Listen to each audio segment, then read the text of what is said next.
नमस्कार. आरोग्य गाथामध्ये स्वागत आहे. आज आपण एक वेगळा आणि अतिशय जिव्हाळ्याचा विषय पाहणार आहोत. तो म्हणजे सगळ्यांचा आवडता चहा. आपल्याला रोज चहा प्यायला आवडतो, पण या चहामुळे दुष्परिणाम जसे ॲसिडिटी, पित्त आणि बरेचसे परिणाम आपल्याला दिसतात. पण जर एक असा चहा आपल्याला मिळाला जो आयुर्वेदिकदृष्ट्या हेल्दीही आहे आणि रोजसुद्धा घेऊ शकतो, तर किती छान होईल. चला, आज आपण पाहणार आहोत आयुर्वेदिक चहा. यामध्ये कोणत्या गोष्टी मिळतील तर रोगप्रतिकारशक्ती वाढते, सर्दी खोकला टाळण्यासाठी मदत होते आणि पचन सुधारते. कुठले साहित्य लागतील तर 1 कप पाणी, 4 ते 5 तुळशीची पाने, छोटा तुकडा आलं, 3 ते 4 काळी मिरी, 2 चमचे धणे, 1 ते 2 वेलची, 1 चमचा बडीशेप आणि थोडासा गूळ.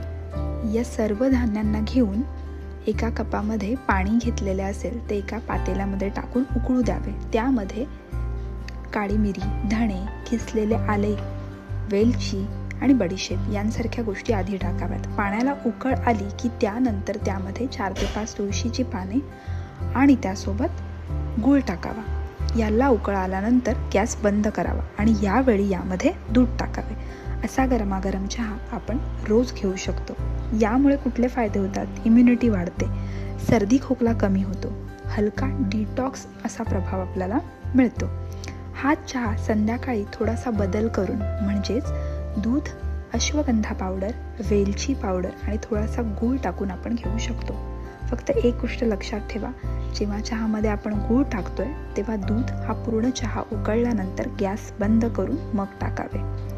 कुठल्या गोष्टी यामुळे आपल्याला मिळतात तर अग्निदीपन होते, म्हणजेच भूक वाढते, अन्न पचण्यास मदत होते, वात आणि कफ यांचा शमन होतं, त्यामुळे गॅस आणि पोटफुगी कमी होते, सर्दी खोकल्यामध्ये तर उपयोगी आहेच, आमाचे पचन होते, शरीरातले टॉक्सिन्स बाहेर जातात, सर्क्युलेशन सुधारते, रक्ताभिसरण सुधारते.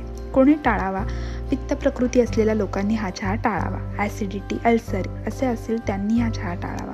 जास्त घाम किंवा अंगामध्ये गरम वाफा येत असतील त्यांनी हा चहा टाळावा. महत्त्वाच्या टिप्स: दूध कधी घालावे? चहा पूर्ण तयार झाल्यानंतर शेवटी दूध घालावे. साखरेऐवजी काय वापरू शकतो तर गूळ किंवा खडीसाखर वापरणे उत्तम.